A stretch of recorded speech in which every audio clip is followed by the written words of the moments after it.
up, have a plan, find all the edges, and that's what you do when you do research. You can just go to a website or grab a book off the shelf, or you can have a plan and that sort of thing. And when we do that, we actually put together a puzzle together, work through what are the steps to puzzle making. Guess what, guys? Steps to research are the same. Okay? Then they start to get it. And then in terms of reviewing research, the academic students can sort flashcards into a pocket chart, the different stages. But for the students who need to be up and around and moving more, I found this at Canadian Tire. It's actually a children's playmat. There's 4 big puzzle pieces. I only brought 1. So I've got the stages of inquiry written on them.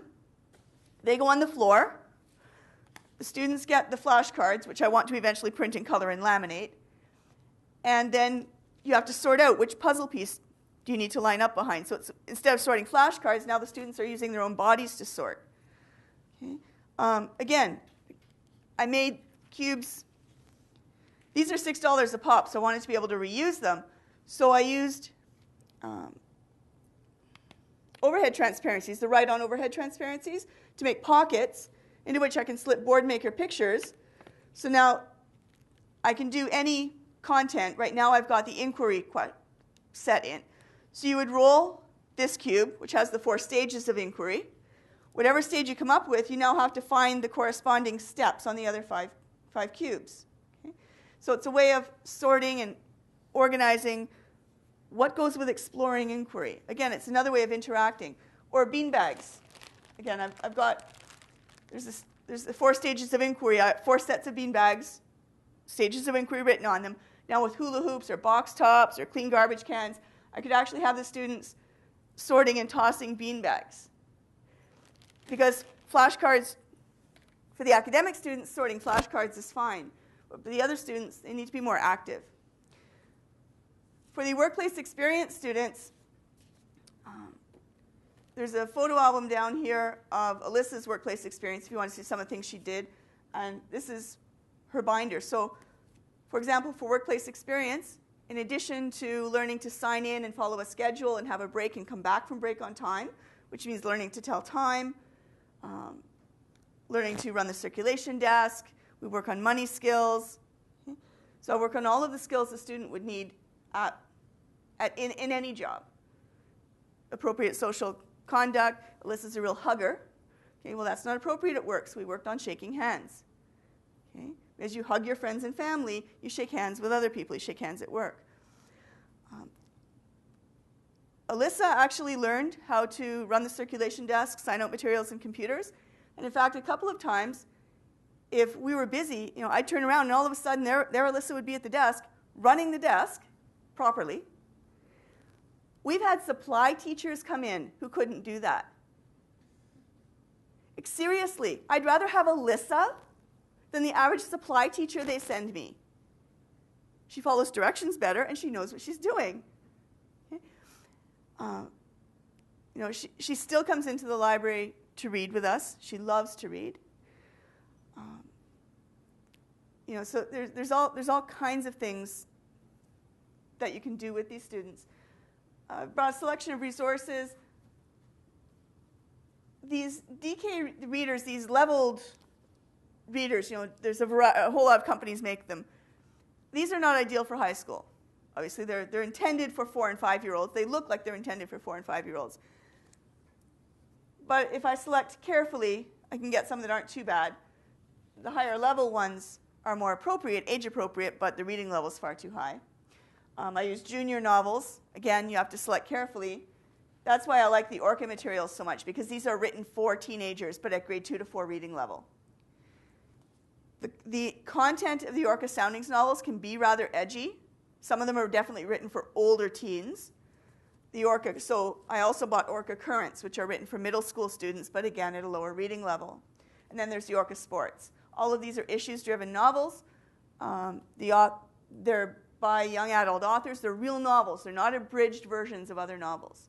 They're real novels written for teenagers at a lower reading level. We also have graphic novels and manga for our visual learners.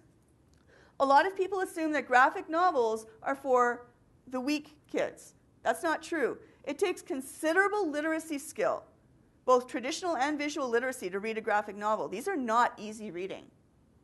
Now, yes, some of the students in our PIP program do enjoy looking at them, and that's fine, that's great. But this idea that these are somehow the magic bullet for students who read below grade level is just not so. But we do have graphic novels and manga. We have selected picture books. We've identified all of our Golden Oak books with a sticker, and we have a Golden Oak shelf. Again, these are books selected, children's books selected for adult literacy learners.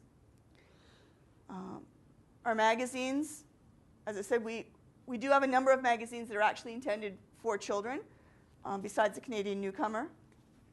And then the rest of these are sample Pathfinders, handouts, orientations, research units that I've created over the years. As I say, most of them, if I were doing them again, I would recreate. I don't think I've ever done the same unit the same way twice. I'm always refining the way the organizers are set up, or what worked last time, what didn't work. This is what actually started much of my work with the PIP students, the zoo project. Several years ago, there was a PIP science class. And the teacher came to me and said he wanted to bring the students into the library to do a project on animals. And they could just copy something from the encyclopedia. I saw red. Not in my library. You're not copying from an encyclopedia. I said, well, give me a couple of days, and how about I come up with something? I don't want them copying. So I came up with the zoo project, and the scenario was that these students are experts, and Mississauga now is a big city, so it's time for Mississauga has decided to have a zoo. And they've hired this group of experts to advise on what animals, what habitats, etc. So we explored the whole world of animals. Each student chose an animal. We happened to have the same number of students as continents, so we got one each. I created a PowerPoint template that they used. So they learned how to do research. They learned about animals. They put together their PowerPoints. They presented. We brought in the essential level science classes as an audience. So the students presented to their peers. And then we brought in the Toronto Zoo has an outreach classroom visit program. We brought in the grade 2 program, which has a lot of stuff kids can touch and play with. And again, invited the essential level science students down because you could have 60 students. So that was sort of the first big project I did with our Planning for Independence program students. And it started because the teacher said they could just copy out of encyclopedias, and I didn't want them doing that. They're capable of far more. Okay? Especially, I've worked with needs severe students as well. I worked with one student. The assumption she had Crete-Shaw syndrome. She functioned at about a 1-year-old level. The assumption had always been that she couldn't communicate. There was really nothing that could be done. School was essentially a babysitting service. She was integrated one semester, well, integrated in quotation marks, into a grade 10 history class. The ERW, the Education Resource Worker, decided that she would come to the library each day to pick up the newspaper for class because it gave her something to do. Well, I decided, since I knew she could make choices, I had discovered she could make choices, I had discovered she could indicate choices, because the year before, when we had done a craft project together, and I'd handed out construction paper, she'd reached across the table, made a very awkward reach, and slapped her hand down on the red sheet on top of the pile. So I gave her the red sheet. Next time we did a craft assignment, I deliberately gave her some other color, made sure there's red on top of the pile, put it out of reach. She did the same thing. So she obviously had preferences and could communicate them. So I made her a choice board. Please, newspaper, thank you. She could touch the pictures on the board. She could touch the newspaper. She could use the basic signs they were trying to teach her. But the expectation was that she would communicate to me that she wanted the newspaper when she came down. It would not just be handed over. It took a lot of work, a lot of cueing, a lot of physically turning her face to face me, waiting. It would have been much faster to simply hand over the newspaper. But by the end of the semester, this student, who everyone had assumed could not communicate in any way, was routinely using at least 2 of the 3 words. Not verbally, but touching or signing. And the next semester, when she came into the library for something else, she came right over to the desk and started patting the newspaper. The semester after we had done some work on library skills, I decided that the rules for these students would be quiet, walk, and work. And we did a lot of work with the vocab. A year later, she came into the library, walked right over to the poster and started patting it and putting her finger over her mouth. Don't tell me the student couldn't learn. Why was there no communication system for her? She was capable of deciding whether she wanted milk or orange juice. She was never going to make financial decisions, no, but milk or orange juice, pink sweater or blue, she was capable of that. So that's why I was so determined that these students would not be allowed to just copy out of an encyclopedia, because there's no learning there.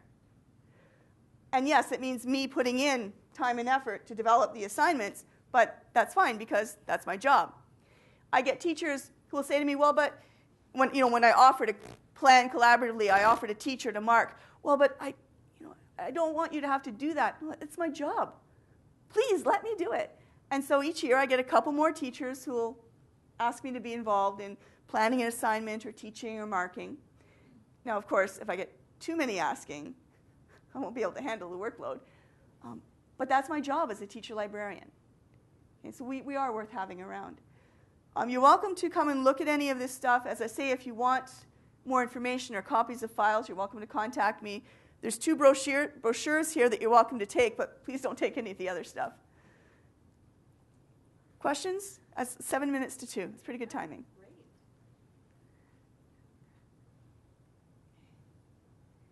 Oh, and by the way, yes, this is all out of my own pocket. I know it shouldn't be, but the chart stand, the pocket charts, because there's so little money for the library, most of this board maker, $700 worth of software from Bridges. But I figure that's okay because then it's mine. It's in a locked back room, and these are my things that I use. I don't lend these puzzles out to classes or so on. Those books, they're all library materials. So I've had teachers from other schools borrow library materials, but my own materials they can look at and get ideas from, but they're mine.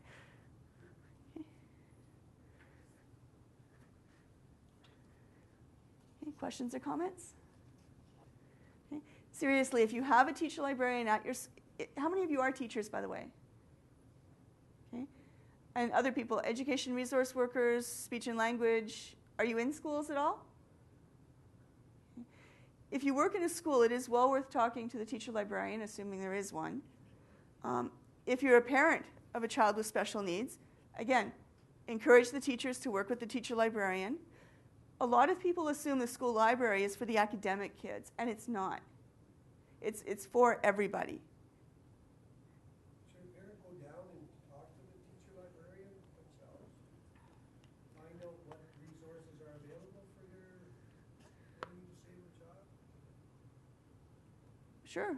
Because remember, the students can also come into the library on their own, so you might want to know what's available so you can encourage your son or daughter to access it. You might want to encourage ask the teachers whether they're working with the teacher librarian, encourage them to. Encourage your child to use the library, because I tell students all the time, I won't do their work for them, of course, but I have more and more students taking me up on it. They'll bring me their essays, they'll bring me their projects, they'll ask for help. I'll proofread essays, I'll go over works cited, I'll help students find information. I had one student, for some reason, he didn't want to go to the resource room. He was mildly intellectually disabled, but really, really a keener, hard worker, lovely, lovely boy.